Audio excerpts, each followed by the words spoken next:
Hello, உங்கள் TSR பேசுகிறேன். கோப்ராவில் இந்த மாதிரி ஒரு டைரக்டர் விசிட் போகும்போது எனக்கு ஒரு எடிட்டர் கேரக்டர் கொடுத்தாரு டைரக்டர். பெரிய grand movie. Director Ajay Gnanamuthu is a miracle man. So first shooting இல்லை, ஃபஸ்ட்டு ஆஃபீஸில் போனோடனே வழக்கம் போல் ஒரு எடிட்டர், கலெக்டர் கமிஷனர் மாதிரி எடிட்டர். நான் சொன்னேன், சார் எடிட்டர் ஒன் டே நான் நிறைய படம் பண்ணிட்டேன், ஸோ ஒரு நல்ல ரோலாக கொடுங்க சார். நான் எப்போது ஃபேமிலி ரோலில் காமிக்கல் வரும் அப்படின்னேன். ஸோ உடனே அவர் டைரக்டர் அஜய் ஞானமுத்து எங்கே இருந்தாலும் எனர்ஜெட்டிக்காக இருப்பார். Very nice person. முருகதாஸ் சாரோட அசிஸ்டண்ட்டு. ஸோ ஓகே பண்ணியாச்சு. அந்த விக்ரம் சாரோட மாமனார் ஃபேமிலியில் ஹீரோயினோட கொழுந்தனார். ஹீரோயினுக்கு 4 சிஸ்டர்ஸு. அந்த சிஸ்டரில் 2வது சிஸ்டருடைய ஹஸ்பண்டு. பட் ஐ ஆம் த கொஞ்சம் ரெஸ்பான்சிபிலிட்டி ஃபேமிலி. அது இதில் first sister Renuka madam, second ஒருத்தவங்க அவங்களோட ஹஸ்பண்ட் கேரக்டர், 3rd 4th இருப்பாங்க. 4th தான் ஹீரோயின். ஸோ இந்த ஃபேமிலி கேரளாவோட கல்ச்சர்டு ஃபேமிலி. பெரிய பில்லியனர், அவருக்கு 4 பெண் குழந்தைகள், நல்ல ட்ரெடிஷ்னல் ஃபேமிலி. அந்த வீட்டில் இந்த படம் பார்த்துருப்பீங்க. ஸோ ஃபஸ்ட்டு டே நேராக கேரளா போகிறோம். இங்கேருந்து ஃப்ளைட்டு தான். ஸோ அப்போல்லாம் 1 மணி. பெரிய கம்பெனியாக இருந்தாலும் அவங்க ட்ரெயினுக்கு ஓகேன்னாங்க. நான் சொன்னேன் ஃப்ளைட்டு நான் வந்துடுறேன் அப்படின்னு. ஃப்ளைட்டில் போயாச்சு கொச்சின். அப்போ ஒரு ஸ்கிரிப்ட் ரைட்டர் என்னோட வந்தார். ஸ்கிரிப்ட் ரைட்டர் நானும் ட்ராவல் கொச்சின் ஏர்போர்ட்டு நேராக ஆஃபீஸ் போயாச்சு. ஹோட்டல் போயாச்சு. ஹோட்டலில் போய் ஸ்டே பண்ணியாச்சு. First class Kerala type resorts. Night தூங்கியாச்சு. ரெஸ்டாரண்ட் அவங்களே கொடுத்துட்டாங்க. கேரளாவில் ஒர்க் பண்ணுற படம் அலப்பி.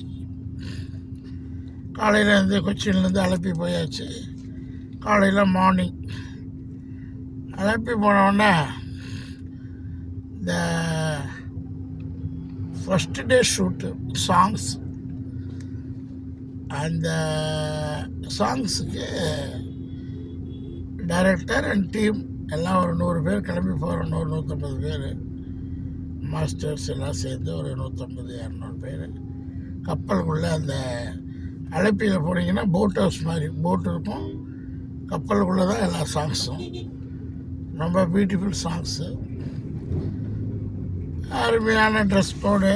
ஒரு ஸ்டேட் வேறு நல்ல ஃபேமிலியோட போன டான்ஸ் 3 நாள்.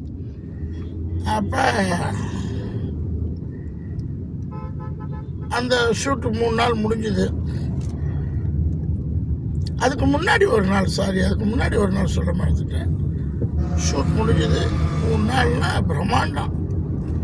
அந்த போட் ஹவுஸில் தங்கிறது, அங்கேயே அந்த ஷிப்லேயே ரூம் கொடுத்துருவாங்க, அதுலேயே ஃபுட்டு. அதில் ஃபஸ்ட்டு டேலேருந்து எனக்கு மிஸ்டர் மம்மு கோயா ஒரு பெஸ்ட் ஃப்ரெண்ட் ஆகிட்டார் எனக்கு. இப்போ இல்லை, pastor. So Mammu Koya my best friend. Is like my acting. என்னுடைய acting and pectoral. I pray the God Mammu Koya is a very nice man, very gentle man. Second day ஃபுல்லாக அவரை சுற்றி ஒரு கேரளாவில் ஒரு ஆர்டிஸ்ட்டு. அதில் ஒரு காமெடி ஆர்டிஸ்ட் பேர் மறந்துட்டேன். அவங்க நல்ல காமெடி லேடி. தமிழில் அவங்க வந்தால் பிரம்மாண்டமான ரெஸ்பான்ஸ் கிடைக்கும். பட் அவங்க கேரளாவில் இருந்தாங்க. அவங்க ரோபோ சங்கரோட ஒய்ஃபை பண்ணுவாங்க. ஸோ அந்த மலையாள டீமோட நானும் ரூம் எல்லாம் ஒரே இதுதான். மம்முகையா சார் எனக்கு மோஸ்ட்லி இந்த காம்பினேஷன் கேரளாவோட அமைஞ்சது. என்ன அசிஸ்டண்ட்டோட. அது ஒரு நல்ல என்டர்டைன்மெண்ட், வெரி நைஸ் ஃபுட்டு, நல்ல அக்காமடேஷன். அப்புறம் கப்பல்லையே சாங்ஸ், அந்த ஷிப்பு இருக்கு இல்லையா, போட் ஹவுஸ்லேயே சாங்ஸு, ரொம்ப நிறைய க்ரௌடு சாங்ஸு. அப்போ அந்த இதில் நல்ல டான்ஸு, ஒரு 3 நாள் சாங்ஸ்லாம் இருப்பேன்.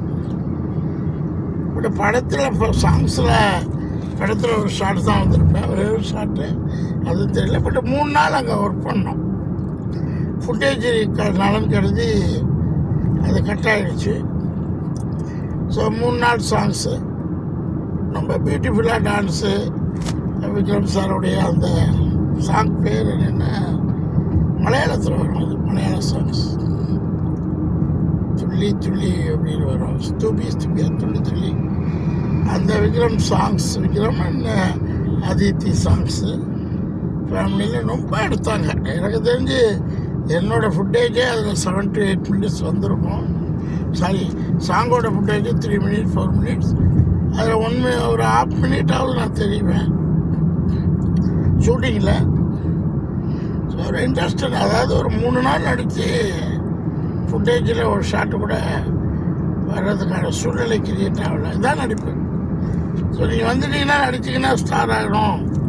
இந்த சினிமாவில் அது நடிக்காது, எக்ஸப்ட் ஓன் மூவி ப்ரொடக்ஷனாக இருக்கணும், நம்ம ப்ரொடக்ஷன் பண்ணணும், இல்லை நம்ம சக்ஸஸ்ஃபுல்லாக வரணும். ஸோ அது ஒரு நல்ல ஒரு என்டர்டைன்மெண்ட்டு.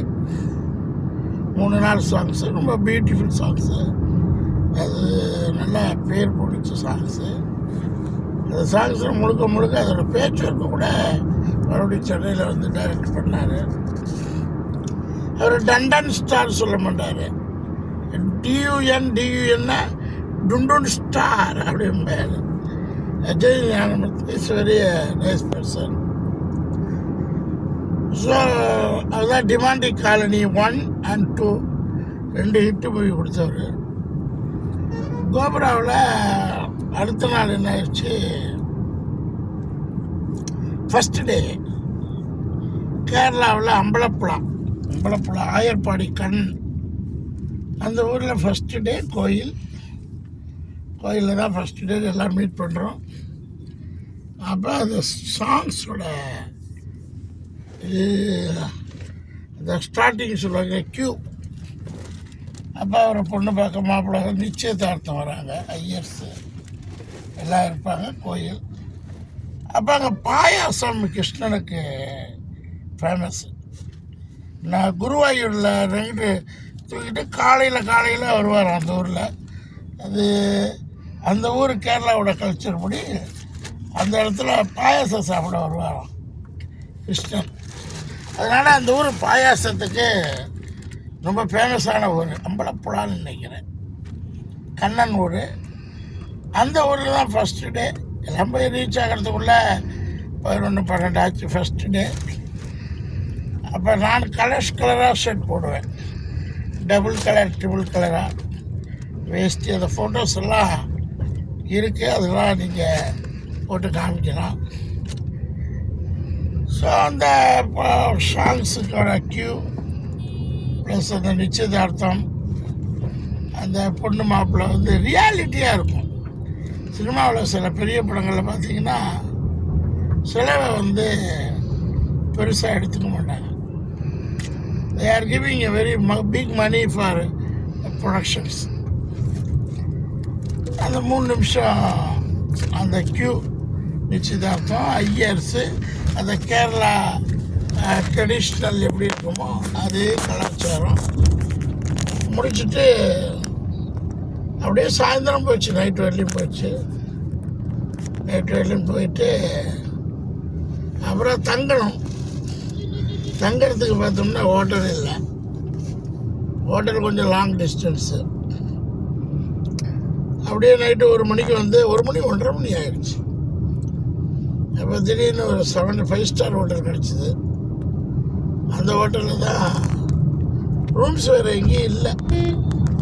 அந்த ஹோட்டலில் தங்கிட்டு, அது எதுக்கு சொல்கிறேன்னா, இந்த மாதிரிலாம் ஒரு 1/2 minute 30 secondsக்காக எவ்வளோ பெரிய சேலஞ்சஸ் இருக்கும். சர்வீஸ் 30 செகண்ட் தான் படத்தில் தெரிவேன். அதை பற்றி இவ்வளோ உழைப்பு இருக்கும் பின்னாடி. ஏன்னா நீங்கள் நடிகர் ஆகணும்னு நினச்சிங்கன்னா நிறைய என்ன சொல்கிறது, சின்ன படங்கள்லாம் பணத்தில் நீங்கள் ப்ரொடியூஸ் பண்ணுறதுக்கான ஷேரிங் பண்ணிக்கலாம். ஒரு 3 கோடி படம்னா ஒரு 50 லட்சம் 1 கோடி ரூபா கொடுத்து ஷேரிங், ப்ராஃபிட் ஷேரிங்கில் இன்வெஸ்ட்மெண்ட் பண்ணால் நல்ல படங்களாக இருந்து, டீம் நல்லா இருந்து, டைரக்டர் நல்லா இருந்து, ஸ்கிரிப்ட் நல்லா இருந்து, பீப்புள் அக்செப்ட் பண்ணால் அந்த கேரக்டருக்கு 50 லட்ச ரூபா 1 கோடி ரூபா வரலையும் நம்ம ஷேரிங் பண்ணால் உங்களுக்கு கேரக்டரும் வந்துடும், இது பண்ணும். பெரிய படங்களை அப்படி பண்ண முடியாது. அதெல்லாம் 100 கோடி ரூபா படம் என்ன போய் ஷேரிங் பண்ணுவீங்க? ஸோ அதனால் யூ ஹேவ் டு பர்ஃபார்மன்ஸ் ஆக்டிங்கில் தான். இல்லை நமக்கு ஒரு 25 கோடி போட்டோம்னா அப்போயும் 25 கோடி பணம் இருந்தாலும் இங்கே பர்ஃபார்மன்ஸ் இல்லாமல் ஒன்றும் கதை வேகாது. ஸோ அடுத்த நாள் அந்த கோபுராவில் நடித்தோம். அடுத்த நாள் எந்த இடம்னா அந்த அம்பலப்புழா முடிச்சுட்டு 3 நாள் முடிச்சுட்டு மறுபடியும் கொச்சியில் இன்டீரியர் போகிற ஹவுஸு. அந்த இன்டீரியர் ஹவுஸில் பெரிய பங்களா, ஒரு 5 கோடி 6 கோடி இருக்கும். ஒரு ஜார்ஜியாவில் இருக்கார் ஹவுஸ் ஓனர். அந்த இதில் மேலே கேரளாவிலலாம் டிசிப்ளினாக கேத்லிக் பீப்புள் ட்ரிங்க்ஸ் டிசிப்ளினாக மெயின்டைன் பண்ணுவாங்க. வீட்டிலே பார் மாதிரி வச்சுருப்பாங்க அழகாக. ஸோ அந்த ஹவுஸ் ஓனருக்கு எனக்கு ரொம்ப பிடிச்சி போச்சு. நான் ஒன்றும் பெரிய நடிகர் இல்லை, பட் குட் ஆட்டிடியூட், பழக்க வழக்கங்கள், ஹிந்தி பேசுகிறது, அதனால் கூட்டிகிட்டு போய் நல்லா எனக்கு என்னென்னா அந்த மம்மு கோயா அங்கே குட் ஃப்ரெண்ட் ஆனதுனால அன்றைக்கி நைட்டு மம்மு கோயாவுக்காக தான் அவங்க கூப்பிட்டாங்க அந்த பார்ட்டிக்கு, ஷார்ட் முடிச்சுட்டு பார்ட்டிக்கு. பட் அந்த ஃப்ரெண்டு இன்னும் இருக்கார், என்னுடைய அந்த ஜார்ஜியா பண்ணுறவர் ஜார்ஜியாவில் இருக்கார். இஸ் பெரிய வெரி குட் பர்சன், நல்ல வில்லன் கேரக்டருக்கு அருமையான மனிதர். அவரெல்லாம் சினிமாவுக்கு வந்தார்னா அவரெல்லாம் கொண்டு வரணும். அப்போ அது பெரிய பங்களா, ஒரு 10,000 ஸ்கொயர் ஃபீட் பங்களா.